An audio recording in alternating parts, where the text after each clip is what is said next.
Aquella tarde las llamas no solo devoraban un edificio.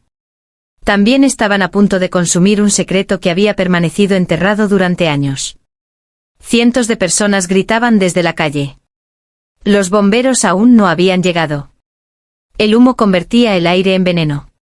Y mientras todos retrocedían aterrados, una sola mujer hizo exactamente lo contrario. Corrió hacia el infierno. No conocía al niño atrapado en el tercer piso. No sabía que jamás volvería a caminar. No imaginaba que era el único heredero del hombre más poderoso y temido del crimen organizado en toda la ciudad. Mucho menos podía sospechar que con aquella decisión impulsiva, cambiaría para siempre el destino de una organización capaz de hacer desaparecer gobiernos, comprar jueces y controlar la vida de miles de personas desde las sombras. Lo único que escuchó fue una voz infantil pidiendo ayuda. Y decidió entrar. Nadie imaginó que aquella desconocida terminaría convirtiéndose en la única persona a la que un despiadado jefe mafioso sería incapaz de destruir. El barrio de San Aurelio era conocido por dos cosas: sus edificios antiguos y el abandono. Las fachadas se caían a pedazos, los ascensores rara vez funcionaban y los incendios provocados por instalaciones eléctricas defectuosas eran casi una rutina. Sofía Morales conocía demasiado bien aquel lugar. Tenía 29 años, trabajaba como fisioterapeuta en un pequeño centro de rehabilitación infantil y sobrevivía haciendo turnos dobles. Después de la muerte de su madre, las deudas médicas la habían dejado prácticamente sin ahorros. Aún así, jamás perdió la costumbre de ayudar a quien pudiera. Los niños eran su debilidad. Especialmente aquellos que creían que el mundo ya se había olvidado de ellos. Aquella tarde regresaba del trabajo cuando un estruendo hizo vibrar toda la calle. Un apartamento había explotado.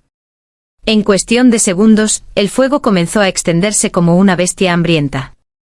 La gente corría. Algunos grababan con sus teléfonos. Otros simplemente observaban. Entonces alguien gritó: «¡Hay un niño arriba!». Sofía levantó la vista. Entre el humo distinguió una pequeña silueta junto a una ventana rota. El niño golpeaba el cristal desesperadamente. Intentaba mover una silla de ruedas. Pero no podía. Los presentes comenzaron a discutir. «Es imposible subir. Las escaleras están ardiendo. Hay que esperar a los bomberos». Esperar. Esa palabra fue suficiente para que Sofía dejara caer su bolso al suelo. Corrió hacia la entrada. Un hombre intentó detenerla sujetándola del brazo. «Vas a morir». Ella se soltó. «Él morirá antes». Entró. El humo era tan espeso que apenas podía respirar. Cada escalón parecía derretirse bajo sus pies. Las llamas rugían como animales furiosos. Mientras ascendía, recordó cada entrenamiento de primeros auxilios, cada simulacro de evacuación, cada técnica para mantener la calma bajo presión. Pero ninguna preparación servía cuando el calor quemaba la piel incluso antes de tocar el fuego. Llegó al segundo piso. El techo comenzó a desprenderse. Una viga cayó justo detrás de ella. Ya no había vuelta atrás. Siguió subiendo. Cuando alcanzó el tercer piso apenas podía ver. Entonces escuchó una tos. Después un sollozo. «Hola», gritó. Una voz infantil respondió. «Estoy aquí». Sofía encontró la habitación. El niño tenía unos 10 años. Su silla de ruedas estaba atrapada bajo un enorme armario que había caído durante la explosión. Intentaba empujarlo con todas sus fuerzas. Era inútil. Sus ojos estaban llenos de lágrimas. Pero no gritaba de miedo. Gritaba de frustración. «Lo siento, no puedo moverme». Sofía corrió hacia él. Empujó el armario. No cedió. Volvió a intentarlo. Sintió como los músculos de sus brazos parecían romperse. Finalmente el mueble se desplazó unos centímetros. Lo suficiente. Liberó la silla. El niño respiró aliviado. «¿Cómo te llamas?» «Mateo». «Soy Sofía. Vamos a salir de aquí». Empujó la silla hacia la puerta. Pero el pasillo estaba completamente envuelto en llamas. El camino por donde había subido había desaparecido. El fuego bloqueaba la escalera. No había salida. Mateo observó las llamas con una serenidad impropia de un niño. «¿Está bien?» Ella lo miró sorprendida. «¿Qué dices?» «Mi papá dice que cuando ya no hay escapatoria, uno debe aceptar el destino». Sofía negó con firmeza. «Yo no acepto ese destino». Comenzó a buscar otra ruta. Encontró una ventana que daba al edificio vecino. La distancia era enorme. Demasiado para saltar con una silla de ruedas. Entonces vio un viejo andamio metálico apoyado entre ambos edificios. Era inestable. Oxidado. Pero era la única opción. Respiró hondo. Quitó el cinturón de seguridad de la silla. Sujetó al niño contra su pecho utilizando una cortina como improvisado arnés. «Confía en mí». Mateo asintió sin hacer preguntas. Ella avanzó sobre la estrecha estructura metálica. Abajo había más de 20 metros de caída. El calor hacía vibrar el aire. Cada paso producía un chirrido aterrador. A mitad del recorrido, uno de los tubos cedió. El andamio se inclinó violentamente. Los gritos desde la calle estallaron al mismo tiempo. Sofía perdió el equilibrio. Durante un instante creyó que ambos caerían. Pero logró aferrarse con una mano. La otra protegía la cabeza del niño. El metal comenzó a desprenderse. No resistiría mucho más. Desde abajo un grupo de vecinos extendió unas lonas improvisadas. Los bomberos acababan de llegar. Uno de ellos comenzó a subir por el edificio contiguo. «No se mueva. Voy hacia ustedes». Pero la estructura seguía rompiéndose. Mateo levantó lentamente la mirada hacia Sofía. «¿Tienes miedo?» Ella sonrió aunque el sudor y las cenizas cubrían completamente su rostro. «Muchísimo. Yo también. Entonces tengamos miedo juntos». El niño soltó una pequeña risa. Aquella risa le dio fuerzas. Con un último impulso alcanzó la cornisa del edificio vecino. Dos bomberos lograron sujetarlos justo cuando el andamio se desplomó detrás de ellos, estrellándose contra la calle en una explosión de hierro y chispas. La multitud estalló en aplausos. Muchos lloraban. Las cámaras de los teléfonos grababan cada segundo. Sofía apenas podía mantenerse consciente. Sus manos estaban llenas de quemaduras. Su respiración era irregular. Aún así, lo primero que hizo fue revisar el pulso de Mateo. ¿Estás bien? Él sonrió. Sí. Ella finalmente cayó de rodillas. Los paramédicos comenzaron a atenderla. Mientras le colocaban una mascarilla de oxígeno, escuchó un ruido diferente. No eran sirenas. Eran motores. Decenas de vehículos negros aparecieron en la avenida formando una caravana perfectamente sincronizada. Nadie llevaba placas visibles. Las puertas se abrieron al mismo tiempo. Más de 30 hombres vestidos de negro descendieron en absoluto silencio. No parecían policías. No parecían militares. Su sola presencia hizo que la multitud retrocediera automáticamente. Los bomberos intercambiaron miradas tensas. Uno de los paramédicos susurró con el rostro pálido. «No puede ser». En medio de aquella formación apareció un hombre alto, impecablemente vestido con un traje oscuro a pesar del caos que lo rodeaba. Su expresión era fría, casi imposible de leer. Caminaba con una calma inquietante como si el incendio entero hubiera sido apenas una molestia menor. Todos apartaban la vista al cruzarse con él. Algunos incluso bajaban la cabeza por instinto. Cuando llegó frente a la ambulancia, no preguntó qué había ocurrido. No levantó la voz. Solo observó a Mateo. El niño, que hasta ese momento parecía tranquilo, sonrió por primera vez con auténtica alegría. «Papá, pensé que no llegarías». El hombre permaneció inmóvil durante unos segundos. Sus ojos oscuros e impenetrables recorrieron el cuerpo de Mateo de arriba a abajo, comprobando por sí mismo que seguía con vida. Solo entonces dio un paso al frente.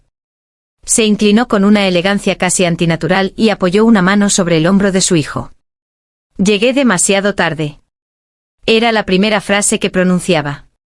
Su voz era grave y serena, pero cargada de una tensión que heló la sangre de quienes estaban cerca. Mateo negó lentamente. No. Ella llegó a tiempo. El niño levantó una mano y señaló a Sofía, que permanecía sentada en la ambulancia mientras los médicos trataban las quemaduras de sus brazos. El desconocido giró la cabeza. Por primera vez sus ojos se encontraron con los de ella. No había gratitud evidente. No había lágrimas. Solo una tan intensa que parecía capaz de atravesar el alma de cualquier persona. Sofía sostuvo aquella mirada unos segundos antes de apartarla. No sabía quién era aquel hombre. Solo intuía que inspiraba un miedo difícil de explicar. Él caminó hacia la ambulancia. Los escoltas intentaron seguirlo, pero levantó una mano sin siquiera mirarlos. Todos se detuvieron inmediatamente. ¿Tú lo sacaste del edificio?, preguntó. Sofía asintió con dificultad. Sí. ¿Sabías quién era? No. ¿Entonces por qué arriesgaste tu vida? Ella frunció ligeramente el ceño. Porque era un niño. Aquellas 4 palabras provocaron un silencio absoluto. El hombre permaneció observándola varios segundos. Parecía buscar una mentira. Una intención oculta. Algo. Pero no encontró nada. Solo agotamiento. Dolor. Y una sinceridad que casi había olvidado que existía. Finalmente inclinó apenas la cabeza. Te debo una vida. Sofía sonrió débilmente. No me debes nada. Él respondió con una frase que nadie esperaba. Las personas como yo siempre pagamos nuestras deudas. Después dio media vuelta. Uno de sus hombres se acercó inmediatamente. Señor Romano. Aquel apellido hizo que varios policías presentes intercambiaran miradas de alarma. Uno de ellos murmuró casi sin voz. Romano. Otro tragó saliva. El Romano. El primero palideció. Dios mío. El nombre se propagó entre los presentes como un susurro venenoso. Lorenzo Romano. El hombre al que durante más de 20 años las autoridades jamás habían logrado condenar. Empresario para unos. Filántropo para las cámaras. Fantasma para los tribunales. Y según los rumores que recorrían toda la ciudad, el verdadero líder de la organización criminal más poderosa del país. Sofía, sin embargo, jamás había seguido ese tipo de noticias. Aquel apellido no significó nada para ella. Solo observó cómo Lorenzo tomaba la silla de ruedas de Mateo, y era él mismo quien la empujaba hacia uno de los vehículos. Antes de entrar, el niño volvió la cabeza. Sofía. Ella levantó la vista. Gracias. La ambulancia arrancó pocos minutos después. Mientras recibía atención en el hospital municipal, Sofía creyó que todo había terminado. Se equivocaba. A la mañana siguiente descubrió que su rostro aparecía en todos los canales de televisión. Heroína salva a un niño atrapado en un incendio. Las redes sociales estaban inundadas con el vídeo donde cruzaba el andamio envuelto en llamas. Miles de personas compartían las imágenes.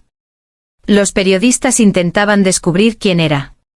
Su pequeño centro de rehabilitación recibió decenas de llamadas. Algunos querían entrevistarla. Otros ofrecían donaciones. Pero entre todas aquellas llamadas hubo una que nadie esperaba. Una voz femenina, extremadamente educada, preguntó por ella. La señora Sofía Morales, por favor. ¿Quién la solicita? La Fundación Romano desea agradecer personalmente su valentía. Su directora abrió los ojos con sorpresa. Sofía, es para ti. Ella tomó el teléfono. Sí. Buenos días. El señor Lorenzo Romano desea invitarla a cenar esta noche. Lo siento, pero debo trabajar. Al otro lado hubo un breve silencio. Probablemente nadie rechazaba una invitación de Lorenzo Romano. Entiendo. Entonces adaptaremos el horario a su disponibilidad. No hace falta. El señor insiste. Sofía respiró profundamente. Agradezco la intención, pero no necesito ninguna recompensa. Colgó. La secretaria permaneció inmóvil durante varios segundos. Era la primera vez que alguien cortaba aquella llamada.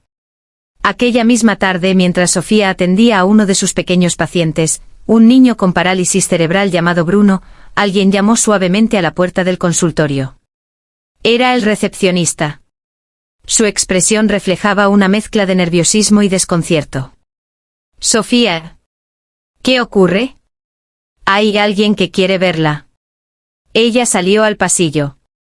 5 hombres vestidos con impecables trajes negros permanecían alineados junto a la entrada. No hablaban. No se movían. Solo esperaban.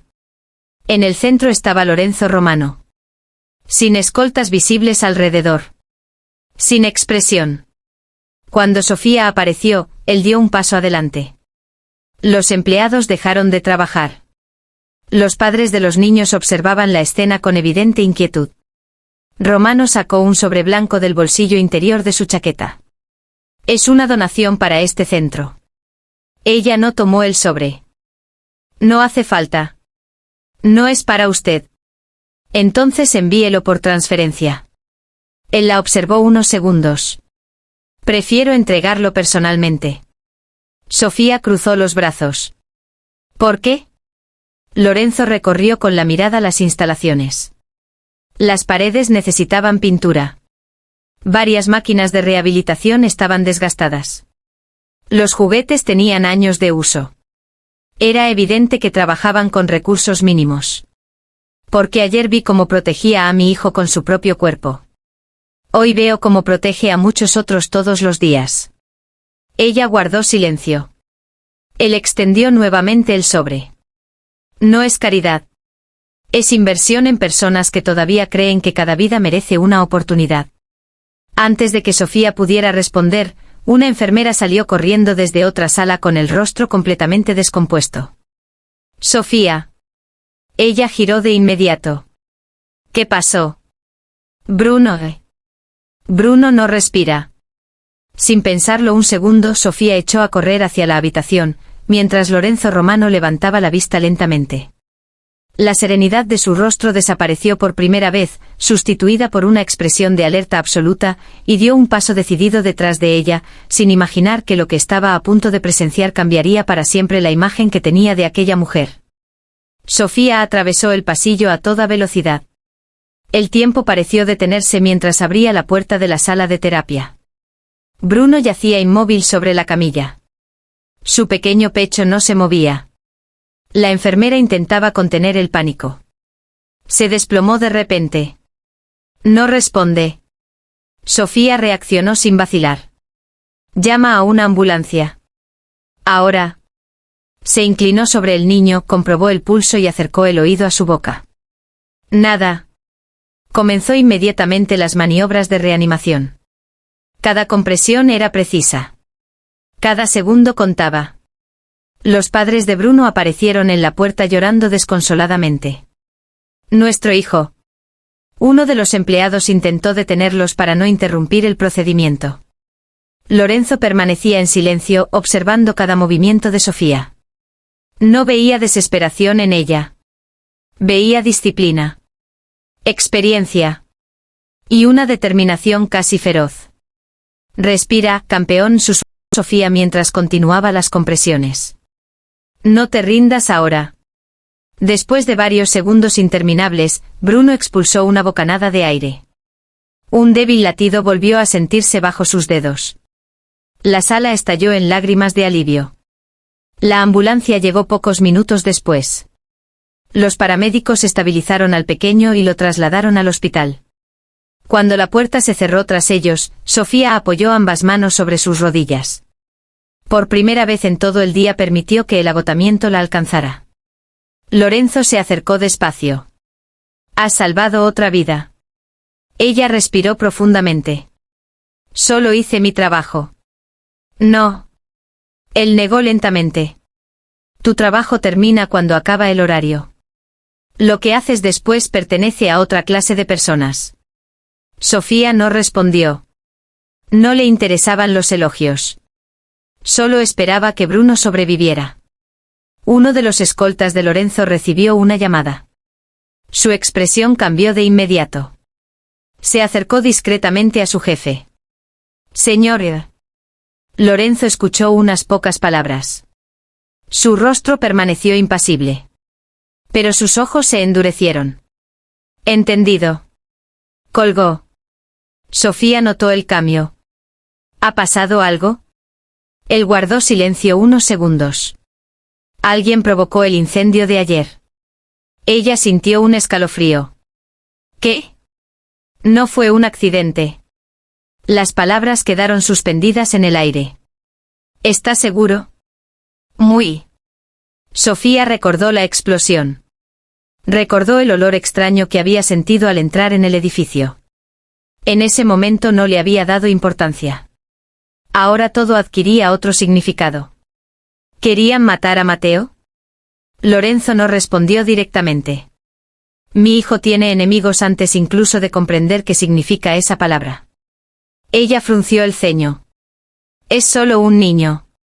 Precisamente por eso resulta tan valioso para quienes desean destruirme. Aquella respuesta dejó a Sofía sin palabras. Por primera vez comprendió que la vida de Mateo estaba rodeada por un peligro constante. Un peligro del que el propio niño parecía plenamente consciente. Mientras hablaban, una mujer elegante apareció corriendo por el pasillo del centro. Llevaba un costoso traje blanco y el maquillaje corrido por las lágrimas. Al ver a Lorenzo se lanzó hacia él. Mateo está bien. Dime que está bien. Era Valeria Romano. La madrastra del niño. Lorenzo asintió brevemente. Está estable.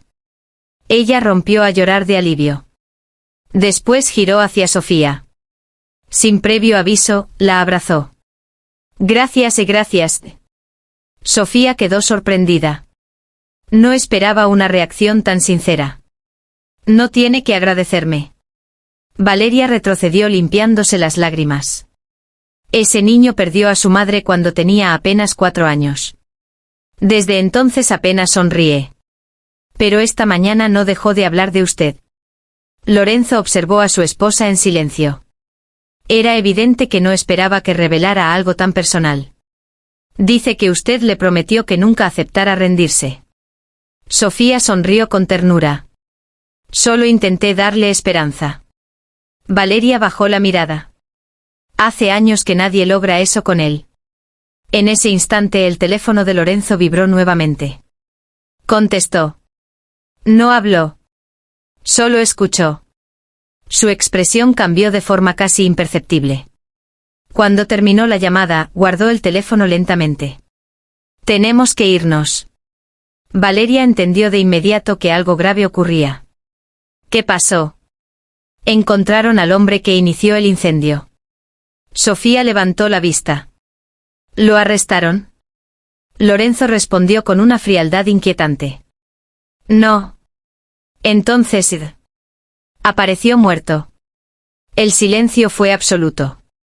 Incluso los escoltas intercambiaron miradas. Aquello complicaba todo. Un hombre dispuesto a incendiar un edificio lleno de familias no solía morir antes de hablar. Alguien lo había silenciado. Y eso significaba que detrás existía una organización mucho más grande. Lorenzo parecía pensar exactamente lo mismo. Esto apenas comienza. Sofía sintió un nudo en el estómago. No entendía por qué, pero tenía la sensación de haber quedado atrapada en una historia que jamás había buscado.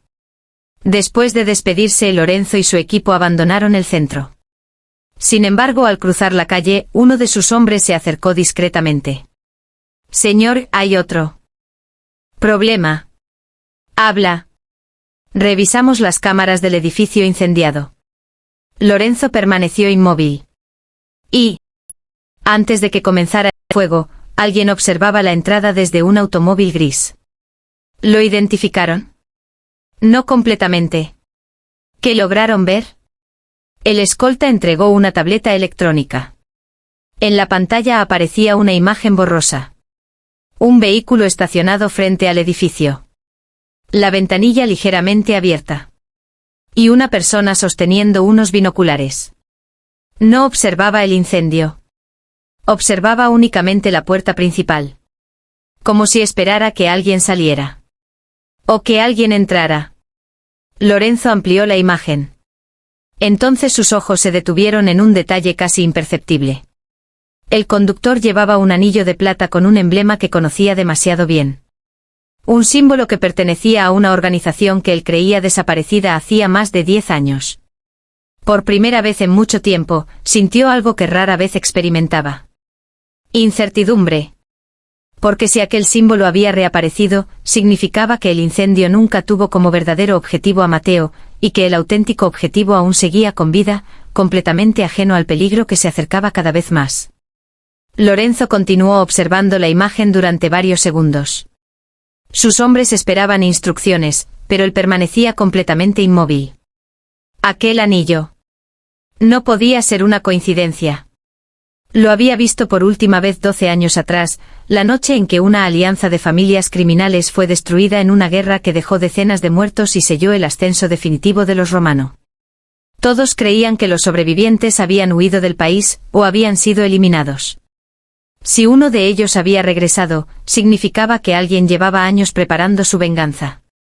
No le digan nada a mi hijo, ordenó finalmente. Sí, señor. Y por encima de todo, nadie se acercará a Sofía sin mi autorización. El escolta frunció el ceño. ¿Cree que ella también está en peligro? Lorenzo volvió a mirar la fotografía. Si ese hombre observaba la entrada antes del incendio, entonces vio quién entró al edificio. Hizo una pausa. Y también vio quién salió con Mateo. Mientras tanto, Sofía regresó lentamente a su pequeño apartamento. Vivía en el cuarto piso de un edificio antiguo, donde el ascensor llevaba meses averiado y las paredes conservaban las marcas de décadas de humedad.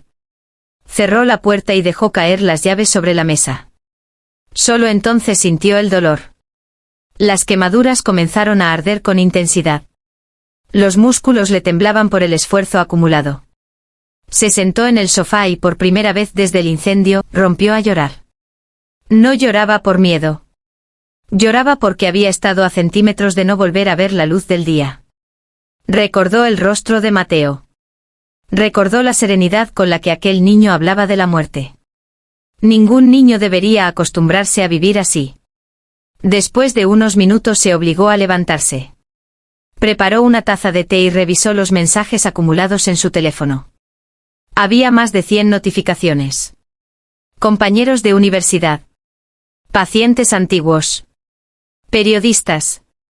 Incluso desconocidos que la llamaban heroína. Ignoró casi todos. Solo respondió a una anciana que había sido su paciente años atrás. Estoy orgullosa de ti, hija. Sofía sonrió. Ese mensaje valía más que todos los demás. Justo cuando iba a apagar el teléfono, recibió una llamada desde un número oculto. Dudó unos segundos antes de contestar. Hola. No hubo respuesta. Solo una respiración lenta al otro lado de la línea. ¿Quién habla? Silencio. Entonces una voz masculina, distorsionada electrónicamente, pronunció apenas unas palabras. Debiste dejarlo morir. La llamada se cortó. Sofía quedó inmóvil. Un escalofrío recorrió su espalda. Intentó devolver la llamada. Imposible. Número inexistente.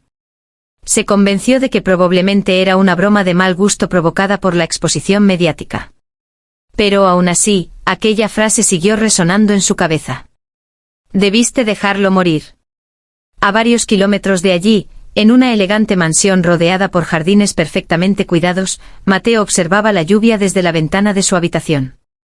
Su silla de ruedas estaba orientada hacia el exterior. Lorenzo entró sin hacer ruido. ¿No puedes dormir? Mateo negó con la cabeza. Sigo viendo el fuego. Lorenzo permaneció en silencio. No sabía consolar. Nunca había aprendido. Papá. Dime. ¿Por qué la gente quiere matarnos? La pregunta golpeó a Lorenzo con una fuerza inesperada. Durante unos segundos buscó una respuesta que no destruyera la inocencia de su hijo. No la encontró. Porque tomé decisiones que crearon enemigos.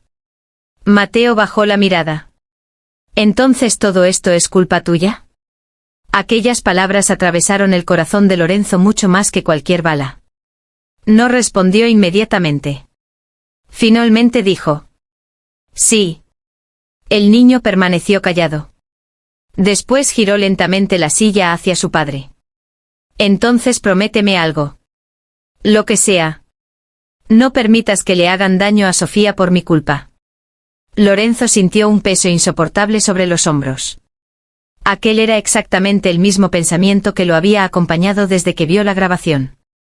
Te lo prometo. Y por primera vez en muchos años, hizo una promesa que no estaba completamente seguro de poder cumplir. A la mañana siguiente Sofía decidió volver al trabajo. Su directora intentó convencerla de descansar unos días. Tienes quemaduras. Los médicos recomendaron reposo. Ella negó con una sonrisa. Los niños no entienden de reposos. Mientras organizaba los expedientes de los pacientes, escuchó una pequeña voz detrás de ella. Señorita Sofía. Era Lucía, una niña de 6 años que acudía cada semana a terapia. Sostenía un dibujo hecho con lápices de colores. En la hoja aparecía una mujer rodeada de llamas cargando a un niño en brazos. Sobre ambos, un enorme corazón rojo. Es para usted. Sofía sintió un nudo en la garganta. Es precioso. Lucía sonrió orgullosa. Mi mamá dice que los héroes existen. Sofía acarició suavemente la cabeza de la niña. No. Existen las personas que intentan hacer lo correcto. En ese mismo instante, al otro lado de la calle, un hombre bajó lentamente la ventanilla de un automóvil gris. Llevaba una gorra oscura y unas gafas de sol. Sobre el dedo índice brillaba un anillo de plata con el mismo símbolo que Lorenzo había visto en la grabación.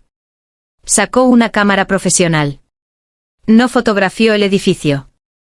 No fotografió a los niños. Toda su atención estaba concentrada en Sofía.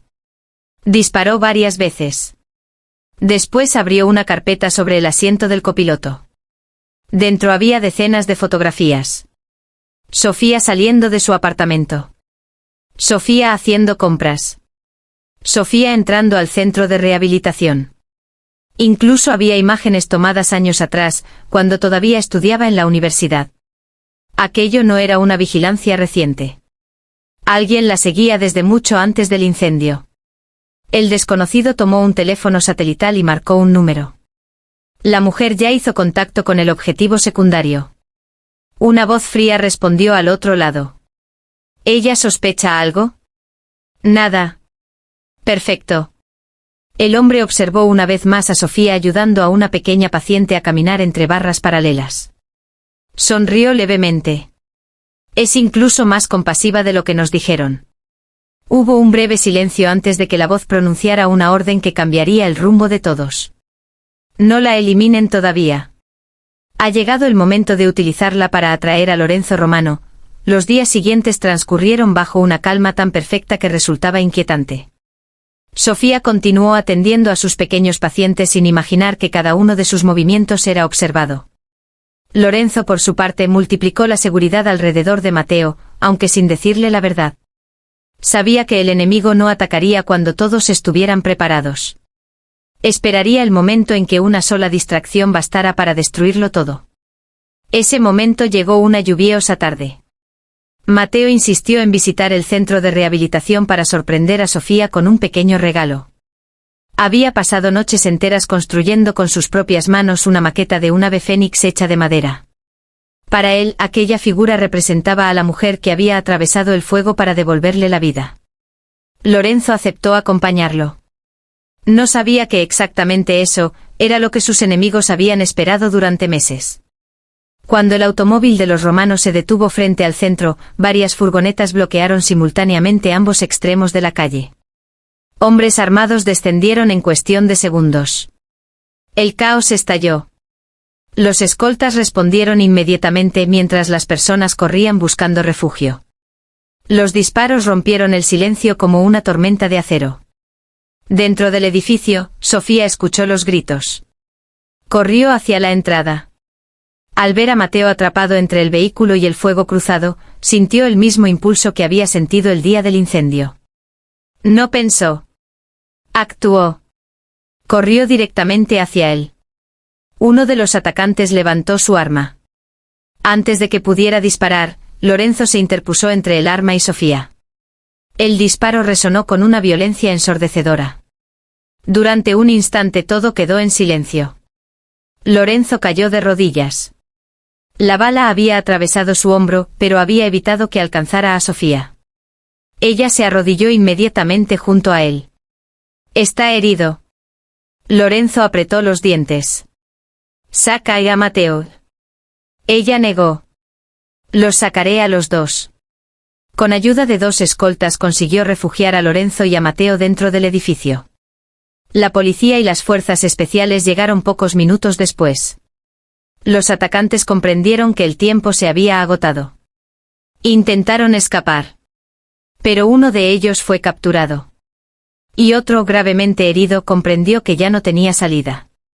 Antes de perder el conocimiento pronunció una frase que dejó a todos inmóviles. «Nunca buscamos al niño». Todos giraron hacia él. Sonrió con dificultad. «Siempre buscamos ir a ella». Señaló a Sofía. Luego cerró los ojos para siempre. Aquellas palabras cambiaron por completo la investigación.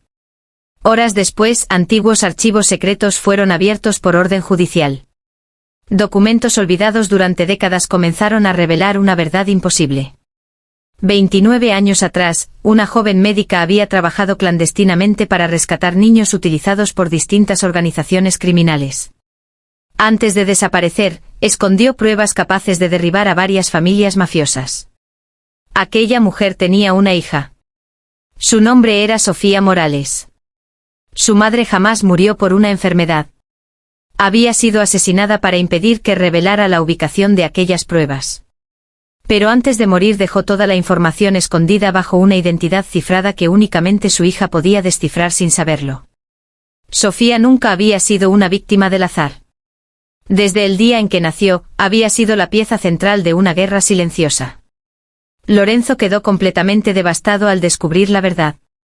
Había pasado años creyendo que todos sus enemigos luchaban por poder. En realidad, muchos solo buscaban destruir el último rastro de una mujer que había dedicado su vida a salvar inocentes. Y esa mujer era la madre de Sofía. Durante semanas colaboraron con las autoridades. Las pruebas aparecieron. Políticos corruptos, empresarios, jueces y líderes criminales fueron arrestados. Una red que llevaba décadas manipulando el destino de miles de personas finalmente cayó.